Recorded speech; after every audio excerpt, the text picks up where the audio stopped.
ಯಾರಪ್ಪ ಬಂದರು? ಇವ್ರು ಬೇರೆ ಕೇಕ್ ತಿಂದು ಮಲಗಿಬಿಟ್ಟಿದ್ದಾರೆ. ಇರಿ ನೋಡ್ತೀನಿ.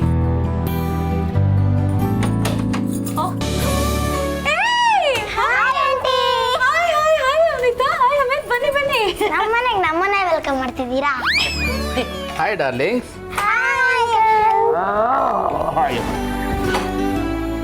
ಅಪ್ಪ ಮೇಲೆ ಆಂಟಿ ಎಲ್ಲೂ ಕಾಣಿಸ್ತಾನೆ ಇಲ್ಲ. Daddy, mummy. ಅಪ್ಪ ಅಮ್ಮ ರೂಮಲ್ಲಿ ಮಲಗಿದ್ದಾರೆ, ಅವ್ರನ್ನ ಎಬ್ಸಿ ಡಿಸ್ಟರ್ಬ್ ಮಾಡ್ಬಿಡಿ. ಹೌದಾ, ಇಷ್ಟ ಬೇಗ ಮಲ್ಬಿಟ್ರ? ಯಾಕಂಟಿ? ಅವ್ರಿಗೆ ಮೈ ಹುಷಾರಿಲ್ವಾ ಆಂಟಿ?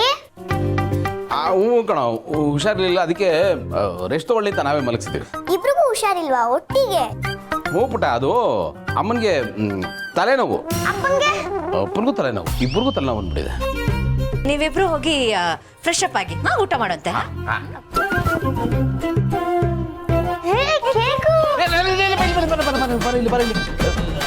ಅದು ಚೆನ್ನಾಗಿಲ್ಲ ಕಣ ಕೇಕ್, ಅದು ಡಬ್ಬ ಕೇಕ್. ಡಬ್ಬ ಕೇಕ? ಮತ್ತೆ ಅಲ್ಲಿ ಯಾರು ತಿಂದಿದ್ದಾರೆ? ಅದೇ ನಿಮ್ಮ ಅಪ್ಪ ಅಮ್ಮನೆ ತಿಂದು ಹುಷಾರಿಲ್ಲದೆ ಮಲಗಿದ್ದಾರೆ ಈಗ ನಾನು ನಿಮ್ಮಿಬ್ರಿಗೂ ಫ್ರೆಶ್ ಆಗಿ ಹೊಸ ಕೇಕ್ ಕೊಡಿಸ್ತೀನಿ. ಹಾ, ಪ್ರಾಮಿಸ್? Promise promise.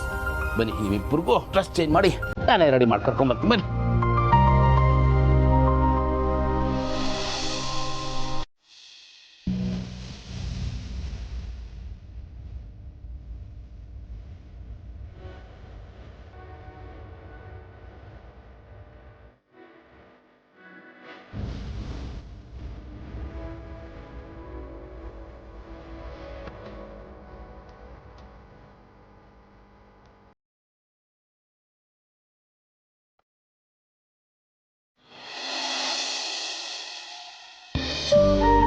ನಾನು ನಿಮ್ಮ ಪ್ರೀತಿನ ಸಪೋರ್ಟ್ ಮಾಡ್ಬೋದು, ಆದರೆ ನಿಮ್ಮನ್ನ ನಮ್ಮ ಮನೆಯವ್ರ ಎದುರುಗಡೆ ಡಿಫೆಂಡ್ ಮಾಡೋದಕ್ಕಂತೂ ಆಗಲ್ಲ ನನ್ನ ಕೈಯಲ್ಲಿ.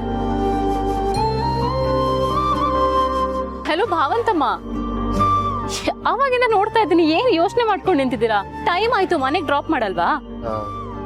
ಮಾಡ್ತೀನಿ. ಅರೆ ಏನಾಯ್ತು ನಿಮ್ಗೆ? You okay? I'm fine. ಅದಕ್ಕೆ ತಂಗಿ, ಅದು ಯಾಕೋ ನಾವು ಮನೆಯವ್ರಿಗೆಲ್ಲ ಮೋಸ ಮಾಡ್ತಾ ಇದೀವಿ ಅಂತ ನಂಗೆ ಅನಿಸ್ತಾ ಇದೆ. ಐ ಮೀನ್, ಅವ್ರು ನಮ್ಮ ಬಗ್ಗೆ ಎಷ್ಟೆಲ್ಲ ನಂಬಿಕೆ ಇಟ್ಕೊಂಡಿದ್ದಾರೆ, ಯಾಕೋ ನಾವು ಆ ನಂಬಿಕೆನ ಉಳಿಸ್ಕೋತಾ ಇಲ್ವಲ್ಲ ಅಂತ ನಂಗೆ ಒಂಥರ ಗಿಲ್ಟ್ ಆಗ್ತಾ ಇದೆ. ಇದಾ ವಿಷಯ? ದೆನ್ ಡೂ ಒನ್ ಥಿಂಗ್, ಆದಷ್ಟು ಬೇಗ ನಮ್ಮ ವಿಷಯನ ಮನೆಯವ್ರಿಗೆಲ್ಲ ಹೇಳ್ಬಿಡೋಣ. ಈ ಪ್ರಾಬ್ಲಮ್ ಎಲ್ಲ ಇರೋದಿಲ್ಲ, ಹಾಗೆ ಮನೆಯವ್ರಿಗೂ ಒಂದು ಕ್ಲಾರಿಟಿ ಇರುತ್ತೆ. ನೋಡಿ, ಹಾಗೆಲ್ಲ ರಿವೀಲ್ ಮಾಡೋದಕ್ಕಾಗೋದಿಲ್ಲ. It's not easy. ನಾನು ಫಸ್ಟ್ ಬಂದು ನಿಮ್ಮ ತಂದೆ ಹತ್ರ ಮಾತಾಡಬೇಕು, ಅವ್ರ ಅಪ್ರೂವಲ್ ತಗೋಬೇಕು, ಅದು ಹಾಗಾದ್ರೇನೆ ಸರಿ. ಸೊ ಈಗ ಏನ್ ಮಾಡ್ಬೇಕು ಅಂತ ಇದ್ದೀರಾ? ಅಪ್ಪ ಹತ್ರ ಬಂದು ಮಾತಾಡ್ಬೇಕು ಅಂತ ಇದ್ದೀರಾ? ಎಸ್, ಒಂದು ಸರಿಯಾದ ಟೈಮ್ ನೋಡಿ ಮಾತಾಡಬೇಕು ಅಂತ ಅನ್ಕೊಂಡಿದ್ದೀನಿ. ನೋಡಿ, ಫಸ್ಟು ನಾನು ಅವ್ರು ಹಿಡಿಸ್ಬೇಕು, ಅವ್ರ ಕಾನ್ಫಿಡೆನ್ಸ್ನ ಗೇನ್ ಮಾಡಬೇಕು, ಆಮೇಲೆ ನಮ್ಮ ಲವ್ ವಿಚಾರ ರಿವೀಲ್ ಆಗೋದು ಸರಿ ಅಂತ ನಂಗೆ ಅನ್ನಿಸ್ತಾ ಇದೆ. ನೀವು ಹೇಳೋದ್ರಲ್ಲೂ ಒಂದು ಅರ್ಥ ಇದೆ. ಸರಿ, ನೀವು ಹೇಗೆ ಹೇಳ್ತಿರೋ ಹಾಗೆ ಮಾಡೋಣ. ಉಳಿದವ್ರನ್ನೆಲ್ಲ ಒಪ್ಪಿಸ್ಬಿಡ್ಬೋದು, ಬಟ್ ಅಪ್ಪನ ಒಪ್ಸೋದು ಒಂದು ಸ್ವಲ್ಪ ಕಷ್ಟ ಇದೆ. ಯಾಕೆ ಅಂದ್ರೆ ಮನೇಲಿ ನಾನೇ ಕಿರಿ ಮಗಳಲ್ವಾ, ಸೊ ಅವ್ರಿಗೆ ನನ್ನ ಮೇಲೆ ಒಂದು ಸ್ವಲ್ಪ ಕನ್ಸರ್ನ್ ಜಾಸ್ತಿ ಇದೆ. ನೀವು ಅವ್ರನ್ನ ಒಪ್ಸಿ ಅವ್ರೇನಾದ್ರೂ ಗ್ರೀನ್ ಸಿಗ್ನಲ್ ಕೊಟ್ಬಿಟ್ರೆ ಮದುವೆ ಆಲ್ಮೋಸ್ಟ್ ಆದ ಹಾಗೇನೆ, ಬೇರೆ ಯಾರು ನೋ ಅಂತ ಹೇಳೋದೇ ಇಲ್ಲ. ಹಾಗೆ ನಾನು ನಿಮ್ಗೆ ಇನ್ನೊಂದು ವಿಷಯ ಹೇಳೋದನ್ನ ಮರ್ತ್ಬಿಟ್ಟೆ. ನನ್ನ ಮದುವೆ ವಿಷಯದಲ್ಲಿ ಭಾವ ಕೂಡ ಇಂಟ್ರೆಸ್ಟ್ ತೋರಿಸ್ತಾ ಇದ್ದಾರೆ. ಆದಷ್ಟು ಬೇಗ ಒಂದು ಒಳ್ಳೆ ಹುಡುಗನ್ ನೋಡ್ತೀನಿ ಅಂತ ಹೇಳ್ತಾ ಇದ್ರು. ಅದಕ್ಕೆ ಹೇಳ್ತಾ ಇದ್ದೀನಿ, ಇನ್ನೂ ಲೇಟ್ ಮಾಡಬೇಡಿ, ಆದಷ್ಟು ಬೇಗ ಅಪ್ಪ ಹತ್ರ ಬಂದು ಮಾತಾಡ್ಬಿಡಿ. ಮಾತಾಡ್ತೀನಿ.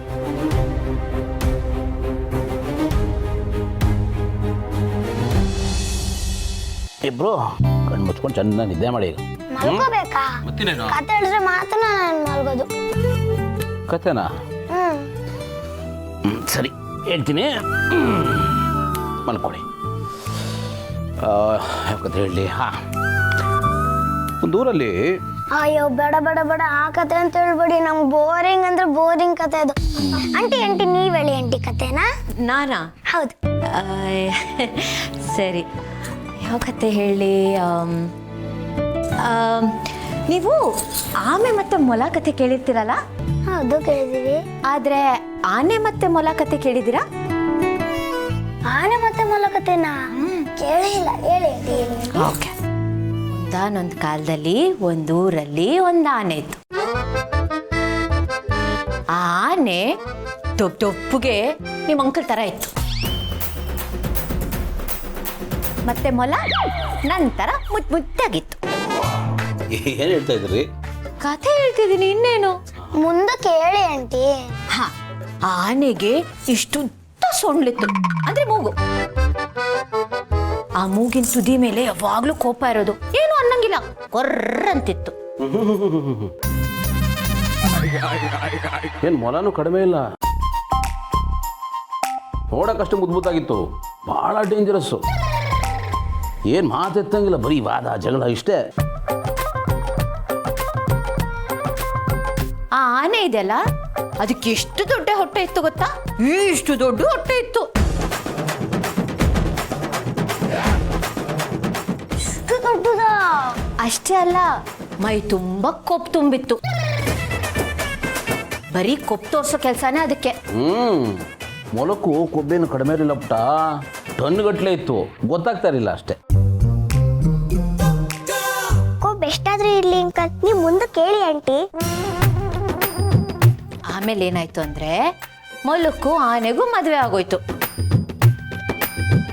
ಮೊಲಕ್ಕೂ ಆನೆಗೂ ಮದ್ವೆನಾ? ಹಾ, ಎಂಥ ಟ್ರಾಜಿಡಿ ಅಲ್ವಾ? ಮೊಲಕ್ಕೂ ಆನೆಗೂ ಮದುವೆ, ಪಾಪ ಮೊಲ. ಆಮೇಲೆ ಏನಾಯ್ತು? ಆಮೇಲೇನು, ದಿನ ಜಗಳ, ದಿನ ಫೈಟು, ಬರೀ ಇಷ್ಟೇ ಆಗಿತ್ತು. ಆಮೇಲೆ ಆದ್ರೆ ಹೇಗೋ ಗೊತ್ತಿಲ್ಲ, ಮೊಲಕ್ಕೆ ಆಮೆ ಮೇಲೆ ಪ್ರೀತಿ ಶುರುವಾಯ್ತು.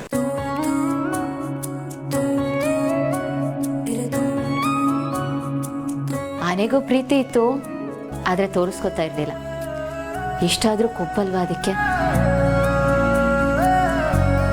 ಆಮೇಲೆ ಹೀಗೆ ದಿನೇ ದಿನೇ ಅವ್ರ ಮಧ್ಯೆ ಪ್ರೀತಿ ಜಾಸ್ತಿ ಆಗ್ತಾ ಹೋಯ್ತು. ಯಾರೋ ಕರೆದಂತೆ ಹೆಸರ, ಎಲ್ಲೋ ಮಿಡಿದಂತೆ ಉಸಿರ, ಏನು ಸುಳಿದಂತೆ ಸನಿಹ, ಭಾನು ಸೆಳೆದಂತೆ ಭುವಿಯ, ತಿಳಿಯಾದ ಕೊಳದಲ್ಲಿ ಅಲೆಯೊಂದು ಮೂಡಿದೆ, ಸವಿಯಾದ ದನಿಯಲ್ಲಿ ಸ್ವರವೊಂದು ಹಾಡಿದೆ. ಐ ಲವ್ ಯು ಗೌತಮ್ ಅವರೇ. I love you to.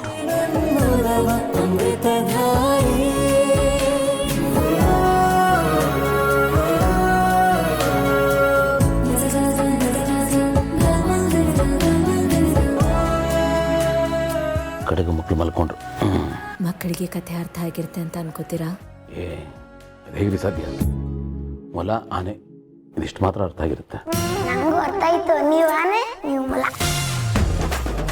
ನೀವು ಮಲ್ಕೊಳ. ಮಕ್ಕಳು ಎಷ್ಟು ತಲೆಹರಟೆ ಅಲ್ವಾ? ಬಟ್ ಈ ತಲೆಹರಟೆಯಲ್ಲಿ ಒಂದು ಕ್ಯೂಟ್ನೆಸ್ ಇದೆ. ಮಕ್ಕಳ ಮನಸ್ಸು ಬಹಳ ಪ್ಯೂರ್ ಆಗಿರುತ್ತೆ, ಅದಕ್ಕೆ ಯಾವುದೇ ಫಿಲ್ಟರ್ ಇಲ್ಲದೆ ಫ್ರೀಯಾಗಿ ಆರಾಮಾಗಿರ್ತಾರೆ. ಎಷ್ಟೇ ದೊಡ್ಡವರಾದರೂ ಮಕ್ಕಳಾಗೇ ಇರಬೇಕಿತ್ತು ಅಂತ ಅನ್ಸುತ್ತೆ.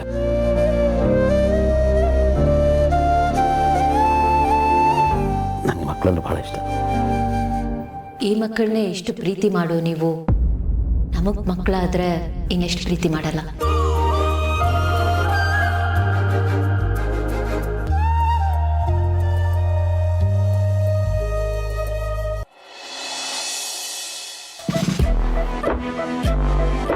ಸಿಸ್ಟರ್, ಏನು ಸಿಸ್ಟರ್ ಇದು? ಭಾಳ ಡೀಪಾಗಿ ಯೋಚನೆ ಮಾಡ್ತಾ ಇದೆಯಾ? ಏನಾದರೂ ಹೊಸ ತಂತ್ರ ರೂಪಿಸ್ತಿದ್ಯಾ ಹೇಗೆ? ನನಗೆ ಗೌತಮ್ ಮತ್ತು ಭೂಮಿಕಾ ಚಿಂತೆ ಆಗ್ಬಿಟ್ಟಿದೆ. ಅವರು ಒಬ್ರನ್ನೊಬ್ರನ್ನ ತುಂಬಾ ಪ್ರೀತಿಸ್ತಾ ಇದ್ದಾರೆ ಅಲ್ವಾ ಅಣ್ಣ? ಅಯ್ಯೋ ದೇವ್ರೆ, ಅದನ್ನೇನು ಕೇಳ್ತೀಯ? ಈಗ ತಾನೇ ಕಾಲೇಜ್ ಮುಗಿಸಿ ಮದುವೆ ಆಗಿರೋ ಯೌವನ ಚಿಂತ ಇರೋ ಹುಡುಗ ಹುಡುಗಿ ಥರ ಆಡ್ತಾರೆ. ಅವರಿಬ್ಬರು ಸರಸ ಸಲ್ಲಾಪ ನನ್ನ ಕಣ್ಣಿಂದ ನೋಡೋಕ್ಕಾಗಲ್ಲ ಸಿಸ್ಟರ್, ದೇವ್ರಣಿಗೆ ನೋಡೋಕ್ಕಾಗಲ್ಲ. ಅವರಿಬ್ರು ಹಾಗೆ ಒಬ್ರನ್ನೊಬ್ರನ್ನ ಪ್ರೀತಿ ಮಾಡ್ತಾನೇ ಇರಲಿ, ನನಗೇನು ಪ್ರಾಬ್ಲಮ್ ಇಲ್ಲ. ಯಾವುದೇ ಕಾರಣಕ್ಕೂ ಅವರಿಗೆ ಮಗು ಮಾತ್ರ ಆಗಬಾರ್ದು. ಯಾಕೆಂದರೆ ಗೌತಮ್ ಗಮನ ಎಲ್ಲ ಆ ಮಗು ಕಡೆ ಆಗ್ಬಿಡತ್ತೆ. ಅದು ನನಗಿಷ್ಟ ಇಲ್ಲ.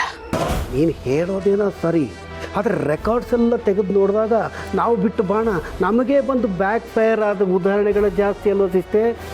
ಈಗ ನೀನೇನೋ ಮಾಡೋದು, ಅದು ಮತ್ತೆ ನಮಗೆ ರಿವರ್ಸ್ ಬಂದು ಹೊಡೆಯೋದು, ಇದೆಲ್ಲ ಬೇಕಾ? ಈಗಷ್ಟೇ ಆಸ್ಪತ್ರೆ ಸೇರಿ ಆ ಟೆಸ್ಟು ಈ ಟೆಸ್ಟು ಅಂತ ಲೀಟ್ರ್ ಗಟ್ಟಲೆ ರಕ್ತ ಕೊಟ್ಟು ಬಂದಿದ್ಯಾ, ಇನ್ನಷ್ಟು ರಕ್ತಪಾತ ಬೇಕಾ? ಬೇಡ ಸಿಸ್ಟರ್, ನೀನು ಏನೇ ಮಾಡೋದಿದ್ರು ಸರಿಯಾಗಿ ಪ್ಲ್ಯಾನ್ ಮಾಡಿ ಮಾಡು. ಸೂಪರ್ ಸೇ ವೂಪರ್ ಅಂತಾರಲ್ಲ, ಆ ಲೆವೆಲಿಗೆ ಇರಬೇಕು, ಆಗ ಮಾತ್ರ ವರ್ಕೌಟ್ ಆಗೋದು. ಇಷ್ಟು ದಿನ ನಾನು ಭೂಮಿಕಾನ ಅಂಡರ್ ಎಸ್ಟಿಮೇಟ್ ಮಾಡ್ತಾಯಿದ್ದೆ, ಆದರೆ ಈಗ ತಪ್ಪು ಮಾಡಲ್ಲ. ಅವಳನ್ನು ಸೀರಿಯಸ್ ಆಗಿ ತಗೋತೀನಿ.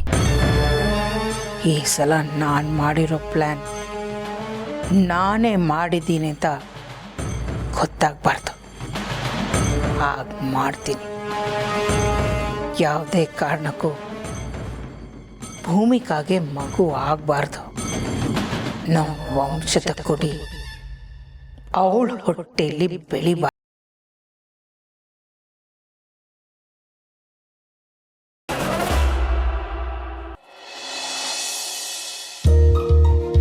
ಹಲೋ, ಹಾಯ್ ಅಜ್ಜಿ. ಏನ್ ಮಾಡ್ತಾ ಇದ್ದೀರಾ? ಊಟ ಆಯ್ತಾ? ಅಜ್ಜಿ ನಂದಾಯ್ತು, ನಿಮ್ದು? ನಂದು ಊಟ ಆಯ್ತಮ್ಮ. ಅಜ್ಜಿ ಮಲ್ಲಿ ಊಟ ಮಾಡಿದ್ಲಾ? ಮಲ್ಗದ್ಲ ಅವಳು? ಆಗ್ಲೇ ಊಟ ಮಾಡಿ ಮಲ್ಕೊಂಡ್ಲು. ಸರಿ, ನೀವು ಮಾತ್ರೆ ತಗೊಂಡ್ರಾ? ತಗೊಂಡೆ. ಹೌದು, ನೀವ್ಯಾಕೆ ಇನ್ನೂ ಮಲ್ಗಿಲ್ಲ? 10:30 ಆಗ್ತಿದೆ ಅಜ್ಜಿ. ಮೊಬೈಲ್ ಹಿಡ್ಕೊಂಡು ಕೂತಿದ್ರಾ? ಅಜ್ಜಿ, ನಡುವೆ ನೀವು ಚಿಕ್ಕ ಮಕ್ಕಳ ಥರ ಯಾವಾಗಲೂ ಮೊಬೈಲೇ ಹಿಡ್ಕೊಂಡಿರ್ತೀರ, ಬರೀ ಮೊಬೈಲಲ್ಲೇ ಮುಳುಗಿರ್ತೀರ ನೀವು. ಅದನ್ನ ಮೊದಲು ಪಕ್ಕದಲ್ಲಿ ಇಟ್ಟು ಮಲಗಿ ನೀವು. ಅಬ್ಬಬ್ಬಬ್ಬಬ್ಬ, ಏನೇ ನೀನು ನನಗೆ ಗದರಿಸ್ತೀಯಾ?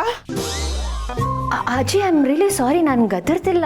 I am so sorry. ನಿಮ್ಗೆ ಹಾಗೆ ಅನ್ಸಿದ್ರೆ ನಿಮ್ಮೇಲಿರೋ ಕಾಳಜಿಗೆ ಹೇಳ್ತಿದ್ದೀನಿ. ನೀವು ಚೆನ್ನಾಗಿರ್ಬೇಕು, ನಿಮ್ಮ ಆರೋಗ್ಯ ಚೆನ್ನಾಗಿರ್ಬೇಕು ಅಂತ. ನೀವಿನ್ನೂ ತುಂಬ ವರ್ಷ ಗಟ್ಟುಮುಟ್ಟಾಗಿರ್ಬೇಕು, ಅದಕ್ಕೆ ಹಾಗೆ ಹೇಳಿದೆ. ಸಾರಿ. ನನಗೂ ಗೊತ್ತು ಬಿಡಮ್ಮ, ನಾನು ಸುಮ್ಮನೆ ತಮಾಷೆ ಮಾಡಿದೆ. ನೀನೇನು ಅನ್ನೋದು ನನಗೆ ಗೊತ್ತಿಲ್ವಾ?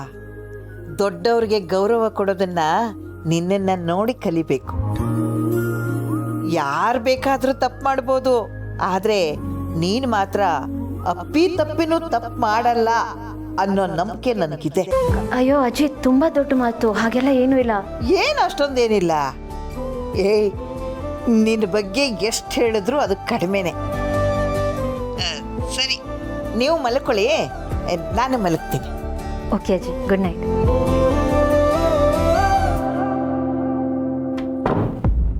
ಮಲಗಿದ್ರು.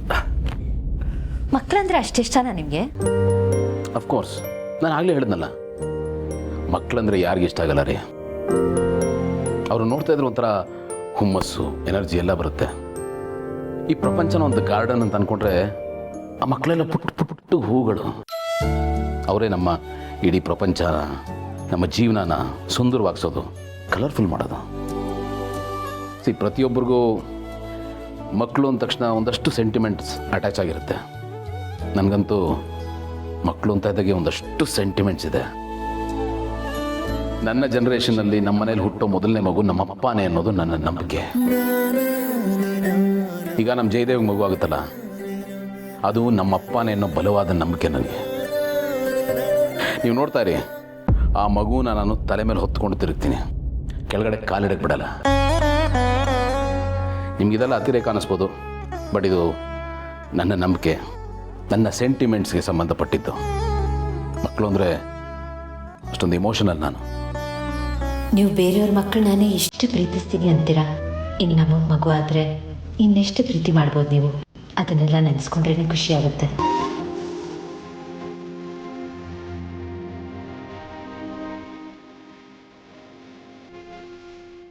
ಏನು ಇಷ್ಟ ಮಾಡ್ತಾ ಇದ್ದೀರಾ? ಏನಿಲ್ಲ, ಮಕ್ಕಳಂದ್ರೆ ಅಷ್ಟಿಷ್ಟ ಅಂದ್ರಲ್ಲ, ಅದ್ರ ಬಗ್ಗೆ ಯೋಚನೆ ಮಾಡ್ತೇನೆ. ನನಗೂ ಮಕ್ಕಳಂದ್ರೆ ತುಂಬ ಇಷ್ಟ, ಅದರಲ್ಲೂ ನಮಗೆ ಮಕ್ಕಳಾಗ್ಬಿಟ್ರೆ ಇನ್ನೂ ಇಷ್ಟ. ಹೊರಡೋಣ, ಟೈಮ್ ಆಯಿತು. ಇದೇನು ಹಿಂಗೆ ಹೇಳ್ತಿದ್ರಾ? ಅಪರ್ಣ ಮತ್ತು ಆನಂದ್ ಅವರು ಇನ್ನೂ ನಾರ್ಮಲ್ ಆಗಿಲ್ಲ. ಮನೇಲಿ ಮಕ್ಳು ಬೇರೆ ಇದ್ದಾರೆ, ಅವ್ರನ್ನ ಹೇಗೆ ಬಿಟ್ಟು ಹೋಗೋದು? ಆಮೇಲೆ ಅವ್ರಿಗೆ ಕೇಳೋರು ಯಾರೂ ಇರಲ್ಲ. ಒಂದು ಕೆಲಸ ಮಾಡೋಣ, ರಾತ್ರಿ ಇಲ್ಲೇ ಇದ್ಬಿಟ್ಟು ಬೆಳಿಗ್ಗೆ ಬೇಗ ಹೋಗೋಣ. ಹಾಗಂತೀರಾ? ಅದು ಸರಿ, ನಮ್ಮ ಮಕ್ಕಳನ್ನ ಹೀಗೆ ಬಿಟ್ಟು ಹೋಗೋಕ್ಕಾಗಲ್ಲ. ಸರಿ, ಇವತ್ತು ಇಲ್ಲೇ ಇದ್ಬೋಣ. ನಾನು ಹೊರಗಡೆ ಟಿ ವಿ ನೋಡ್ತಾ ಇರ್ತೀನಿ. ಎಷ್ಟೊತ್ತಲ್ಲಿ ಟಿ ವಿ ನೋಡ್ತೀರಾ? ಮತ್ತೆ ಟೈಮ್ ಪಾಸ್ ಆಗಬೇಕಲ್ಲ. ಟೈಮ್ ಪಾಸ್ ಆಗೋದಕ್ಕೆ ನನ್ನ ಹತ್ರ ಒಂದು ಒಳ್ಳೆ ಐಡಿಯಾ ಇದೆ. ಏನು? ಮೇಲೆ ಟೆರೆಸ್ ಮೇಲೆ ಹೋಗೋಣ, ಆಕಾಶದಲ್ಲಿ ನಕ್ಷತ್ರಗಳು ನೋಡೋಣ. ಎಸ್, ಒಳ್ಳೆ ಐಡಿಯಾ, ಬನ್ನಿ.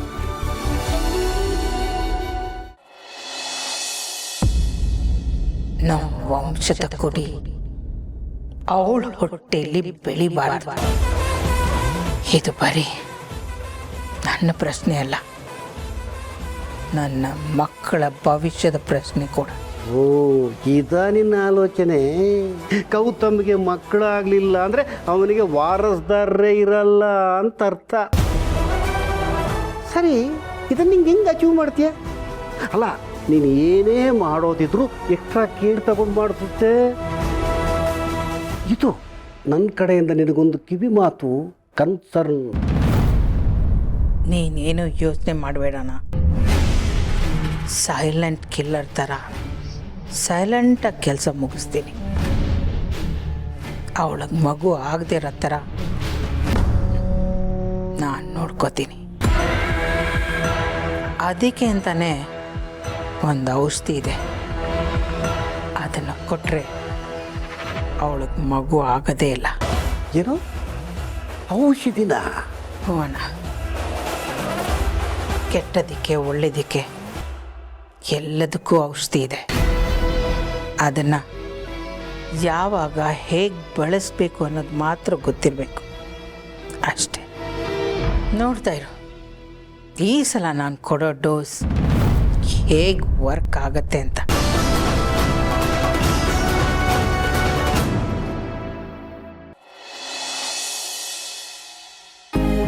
ರಾತ್ರಿ ಹೊತ್ತು ಈ ಥರ ನಕ್ಷತ್ರಗಳನ್ನ ನೋಡ್ತಾ ಇದ್ರೆ ಟೈಮ್ ಹೋಗೋದೇ ಗೊತ್ತಾಗಲ್ಲ ಅಲ್ವಾ? 6 ವರ್ಷ ಆಗಲಿ 60 ವರ್ಷನೇ ಆಗಿರಲಿ, ವಯಸ್ಸಿನ ಹಂಗಿಲ್ದೆ ಎಲ್ರಿಗೂ ಇಷ್ಟ ಆಗುತ್ತೆ. ಏನೋ ಒಂಥರ ಅಟ್ರಾಕ್ಷನು. ಇದು ನೋಡ್ತಾ ನೋಡ್ತಾ ನಾವು ಕಳೆದೋಗ್ಬಿಡ್ತೀವಿ. ನಮ್ಮ ಕಲ್ಪನೆಯಲ್ಲಿ ನಾವು ಒಂದು ನಕ್ಷತ್ರ ಆಗ್ಬಿಡ್ತೀವಿ. ಅಲ್ಲ, ಒಳ್ಳೆ ಮನಸ್ಸಿರೋರಷ್ಟೇ ಸತ್ತಾಗ ನಕ್ಷತ್ರ ಆಗ್ತಾರಂತೆ. ನನಗೆ ಆಶ್ಚರ್ಯ ಆಗೋದೇನೆಂದ್ರೆ, ಭೂಮಿ ಮೇಲೆ ಅಷ್ಟೊಂದು ಜನ ಒಳ್ಳೆಯವರಿದ್ರ ಅಂತ. ನೋಡಿ, ಎಷ್ಟು ನಕ್ಷತ್ರಗಳಿದೆ, ಲೆಕ್ಕನೇ ಇಡಕ್ಕಾಗಲ್ಲ, ಅಷ್ಟಿದೆ. ಅಲ್ಲ, ತೀರಾ ಒಳ್ಳೆಯವರು ಲಕ್ಷಕ್ಕೊಬ್ರು ಕೋಟಿಗೊಬ್ರು ಅಂತಾರೆ. ಆದರೆ ಇಲ್ಲಿ ನೋಡಿ, ಲಕ್ಷಗಟ್ಟಲೆ ಬಿಲಿಯನ್ ಗಟ್ಟಲೆ ನಕ್ಷತ್ರಗಳಿದೆ. ಭೂಮಿ ಮೇಲೆ ಅಷ್ಟೊಂದು ಒಳ್ಳೆತನ ಇದ್ದಿರೋದಕ್ಕೆ ಸಾಧ್ಯನೇ ಇಲ್ಲ. ಕಾನ್ಸೆಪ್ಟೇ ಸುಳ್ಳು ರೀ. ಗೌತಮ್ ಅವರೇ, ಎಲ್ಲಾದ್ರಲ್ಲೂ ಲಾಜಿಕ್ ಹುಡ್ಕೊಂಡು ಹೋದ್ರೆ ಲೈಫಲ್ಲಿ ಮ್ಯಾಜಿಕ್ ಇರಲ್ಲ. ರೈಟ್. ಈ ಹಿಂದೆ ಇದನ್ನ ಒಂದ್ಸತಿ ಹೇಳಿದ್ರಿ ನೀವು. ಏನು ಗೊತ್ತಾ, ನಾನು ಚಿಕ್ಕವನಿದ್ದಾಗ ನಮ್ಮಜ್ಜಿ ನನಗೆ ಚಂದ್ರನ್ ತೋರಿಸ್ತಾ, ಕತೆ ಹೇಳ್ತಾ ಊಟ ಮಾಡಿಸ್ತಾ ಇದ್ರಂತೆ. ನಾನು ಆ ಚಂದ್ರನ ದೊಡ್ಡದಾಗಿರೋ ರವೆ ಉಂಡೆ ಅನ್ಕೊಂಡಿದ್ದಂತೆ. ಅದು ನನಗೆ ಬೇಕೇ ಬೇಕು ಅಂತ ಹಠ ಹಿಡಿತಾ ಇದ್ದಂತೆ, ರಚ್ಚೆ ಹಿಡಿತಾ ಇದ್ದಂತೆ. ಅದರಲ್ಲೂ ಈ ಹುಣ್ಣಿಮೆ ಕಳೆದು ಅದರ ಆದಮೇಲೆ ದಿನಗಳು ಕಳೀತಾ ಹೋದಾಗೆಲ್ಲ ಈ ಚಂದ್ರ ಕೂಡ ಚಿಕ್ಕದಾಗ್ತಾನಲ್ಲ, ಅವಾಗ ಯಾರೋ ಬಂದು ನಾನು ರವೆ ಉಂಡೆನ ತಿನ್ಕೊಂಡು ಹೋಗ್ತಾ ಇದ್ದೇನೆ ಅಂತ ಹತ್ತು ರಂಪ ರಾಮಾಯಣ ಮಾಡ್ತಾ ಇದ್ದಂತೆ. ಸೊ ಮನೆಯವರೆಲ್ಲ ನನ್ನನ್ನು ಸುಮ್ಮನಾಗ್ಸೋದಕ್ಕೆ ಸರ್ದಿನಲ್ಲಿ ಬಂದು ಟ್ರೈ ಮಾಡ್ತಾ ಇದ್ರಂತೆ. ಎಷ್ಟೋ ಸರ್ತಿ ಇದು ವರ್ಕೌಟ್ ಆಗಲ್ಲ ಅಂತ ಕೈ ಚೆಲ್ಲಿದ್ದು ಇದೆಯಂತೆ. ನಮ್ಮ ಅಜ್ಜಿ ಅದನ್ನ ಈಗಲೂ ನೆನಪಿಸ್ಕೊಂಡು ಅವಾಗ ಹೇಳಿ ನಗ್ತಾ ಇರ್ತಾರೆ. ಬಟ್ ಒಂದಂತೂ ನಿಜ, ಈ ಆಕಾಶ, ಚಂದ್ರ, ನಕ್ಷತ್ರ ನಮ್ಮ ಪಾಲ್ಯನ ಎಷ್ಟು ಚೆನ್ನಾಗಿಟ್ಟಿದ್ವಲ್ವಾ? ನಿಜ. ಚಿಕ್ಕ ವಯಸ್ಸಿಂದ ನನಗೂ ಆಕಾಶ ಅಂದರೆ ತುಂಬ ಆಸಕ್ತಿ. ನೋಡಿದಷ್ಟು ಇನ್ನೂ ನೋಡಬೇಕು ಅಂತ ಅನ್ಸುತ್ತೆ. ಆಕಾಶ ನಮ್ಮನ್ನು ಅಷ್ಟು ಸೆಳೆಯುತ್ತೆ. ಪ್ರತಿ ಬಾರಿನೂ ಅಷ್ಟೇ ಆಸಕ್ತಿಯಿಂದ ನೋಡಿಸ್ಕೊಳ್ಳುತ್ತೆ. ನಾವು ಚಿಕ್ಕವರಿದ್ದಾಗ ಅಪ್ಪ, ಅಮ್ಮ, ಜೀವ, ಅಪ್ಪಿ, ನಾನು ರಾತ್ರಿ ಊಟ ಆದಮೇಲೆ ಎಲ್ಲರೂ ಟೆರೆಸ್ ಮೇಲೆ ಹೋಗಿ ಚಾಪೆ ಹಾಕೊಂಡು ಸಾಲಾಗಿ ಮಲಗ್ತಿದ್ವಿ. ಮಲ್ಕೊಂಡು ನಕ್ಷತ್ರ ಎಣಿಸ್ತಿದ್ವಿ. ಎಣಿಸ್ತಾ ನಾವು ಮಕ್ಕಳೆಲ್ಲ ಹಾಗೆ ಮಲ್ಕೊಂಡ್ಬಿಡ್ತಿದ್ವಿ. ಬೆಳಗ್ಗೆ ಎದ್ದು ನೋಡಿದ್ರೆ ನಮ್ಮ ರೂಮಲ್ಲಿ ಬೆಡ್ ಮೇಲೆ ಇರ್ತಿದ್ವಿ. ರಾತ್ರಿ ನಮಗೆ ನಿದ್ದೆ ಬರ್ತಿದ್ದಾಗೆ ಅಪ್ಪ ಅಮ್ಮ ನಮ್ಮನ್ನು ತಗೊಂಡು ಕೆಳಗೆ ಮಲಗಿಸ್ಬಿಟ್ಟಿರೋರು. ಅದೆಲ್ಲ ತುಂಬ ಚೆನ್ನಾಗಿರೋದು, ಒಳ್ಳೆ ನೆನಪು. ಮತ್ತೆ ಯಾಕೆ ತಡ ಮಾಡ್ತಾ ಇದ್ದೀರಾ? ಆ ಸೀನ್ನ ಮತ್ತೆ ರೀಕ್ರಿಯೇಟ್ ಮಾಡೋಣ. ಹಾಂ ಬನ್ನಿ, ಇಲ್ಲೇ ಕೆಳಗಡೆ ಮಲ್ಕೊಂಡು ಒಂದಷ್ಟೊತ್ತು ನಕ್ಷತ್ರಗಳು ನೋಡೋಣ. ಇಲ್ಲಿ ಹಾಂ ನಿಮ್ಮ ಡ್ರೆಸ್ ಎಲ್ಲ ಗಲೀಜಾಗುತ್ತೆ. ಅರೆ ಬಿಡ್ರಿ, ನಾನು ಮನಸ್ಸು ಮಾಡಿದ್ರೆ ಈ ಥರದ್ದು ಎಷ್ಟು ಬೇಕಾದ್ರೂ ಡ್ರೆಸ್ ತೊಗೋಬೋದು. ಆದರೆ ನಾನು ಎಷ್ಟೇ ಕೋಟಿ ಖರ್ಚು ಮಾಡಿದ್ರು ಈ ಕ್ಷಣ ಮಾತ್ರ ಮತ್ತೆ ಸಿಗಲ್ಲ. ತುಂಬ costly, precious. I don't want to lose it. Please ಬನ್ನಿ, ಮಜಾ ಆಗುತ್ತೆ. ಬನ್ನಿ ಬನ್ನಿ ಬನ್ನಿ ಬನ್ನಿ.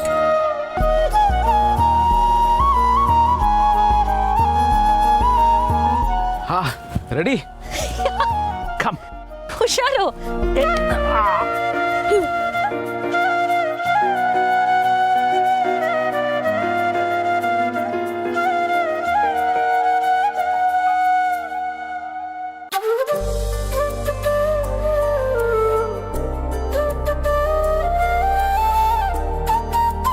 ಎಷ್ಟು ಚೆನ್ನಾಗಿದೆ ಅಲ್ವಾ? ಗೌತಮ್ ಅವರೇ, ಅಲ್ಲಿ ನೋಡಿ, ಅಲ್ಲಿ ಕಾಣ್ತಿದೆಯಲ್ಲ ಮೂಲೆಯಲ್ಲಿ ಬ್ರೈಟಾಗಿ ಆ ನಕ್ಷತ್ರ ಗೊಂಚಲು ನೋಡಿ. ಆ ನಕ್ಷತ್ರನ ರಂಗೋಲಿಯಲ್ಲಿ ಇಟ್ಟಿರೋ ಚುಕ್ಕಿಗಳ ಥರ ಜೋಡಿಸ್ಕೊಂಡು ಬಂದರೆ ಬಿಲ್ ಎತ್ತಿರೋ ಅರ್ಜುನನ್ ಥರ ಕಾಣುತ್ತೆ. ಅದನ್ನು ಓರಿಯನ್ ಬೆಲ್ಟ್, ಕನ್ನಡದಲ್ಲಿ ಓರಿಯನ್ ನಕ್ಷತ್ರ ಪುಂಜ ಅಂತೀವಿ. ಅದು ಓಕೆ, ಬಟ್ ಯಾಕೆ ಬಿಲ್ ಎತ್ತಿರೋ ಅರ್ಜುನನೇ ಆಗಬೇಕು? ಯಾಕೆ ದುಶ್ಯಾಸನನೋ ದುರ್ಯೋಧನನೂ ಆಗಬಾರ್ದು? Good question. ಅದಕ್ಕೆ ಉತ್ತರ ಏನು ಅಂದರೆ, ಅಷ್ಟು ಎತ್ತರದಲ್ಲಿ ಸ್ಥಾನ ಬರೀ ಒಳ್ಳೆಯವ್ರಿಗೆ ಮಾತ್ರ ಸಿಗೋದು. ಒಳ್ಳೆತನ ಮಾತ್ರ ಅಷ್ಟು ಎತ್ತರದಲ್ಲಿ ನಿಲ್ಲೋದು. ಅದೇ ಶಾಶ್ವತ ಉಳಿಯೋದು. ಒಳ್ಳೆತನಕ್ಕೆ ಏನು ಬೆಲೆ ಇದೆ ಅನ್ನೋದನ್ನು ಅದು ತೋರಿಸುತ್ತೆ. ಈಗ ಅರ್ಥ ಆಯ್ತು ನೋಡಿ,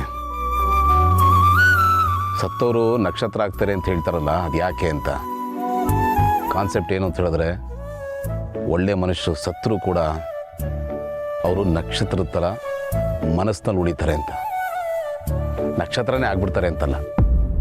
ನಕ್ಷತ್ರ ಬಿದ್ದಾಗ ಮನಸ್ಸಲ್ಲಿ ಏನಾದರೂ ವಿಶ್ ಮಾಡಿದ್ರೆ ಅದು ನಿಜ ಆಗುತ್ತಂತೆ. ಸರಿ, ನಕ್ಷತ್ರ ಎಲ್ರಿ ಬೀಳುತ್ತೆ? ಅದನ್ನ ಕನ್ನಡದಲ್ಲಿ ಉಲ್ಕೆ ಅಂತಾರೆ. ಮೀಟೋರೈಟ್ ಗೊತ್ತಾ? ಗೊತ್ತು, ನಾನೇನು ಅಷ್ಟು ದಡ್ಡಿ ಅಲ್ಲ. ಹಾಗಂತ ಒಂದು ನಂಬಿಕೆ ಇದೆ ಅಂತಾರೆ, ಅದನ್ನು ಹೇಳ್ದೆ ಅಷ್ಟೆ. ಅಷ್ಟಕ್ಕೂ ಅದರಿಂದ ಒಳ್ಳೇದಾಗುತ್ತೆ ಅಂದರೆ ಯಾಕೆ ಅಂದ್ಕೊಳ್ಬಾರ್ದು? ಅದ್ರ ಬಗ್ಗೆ ಅಷ್ಟೊಂದು ತಲೆ ಕೆಡಿಸ್ಕೊಳ್ಬೇಕು. ಅದ್ರ ಅಗತ್ಯ ಇದೆ ಅಂತ ನಿಮ್ಗೆ ಅನ್ಸುತ್ತಾ? ಇಲ್ಲ, ಮನ್ಸಿನ ಮಾತ್ರ ಕೇಳಬೇಕಾಗತ್ತೆ. ಹೌದಾ? ಮನ್ಸಿನ ಮಾತು ಕೇಳಿದ್ದಕ್ಕೆ ತಾನೆ ನಾವಿಬ್ರು ಒಂದಾಗಿದ್ದು.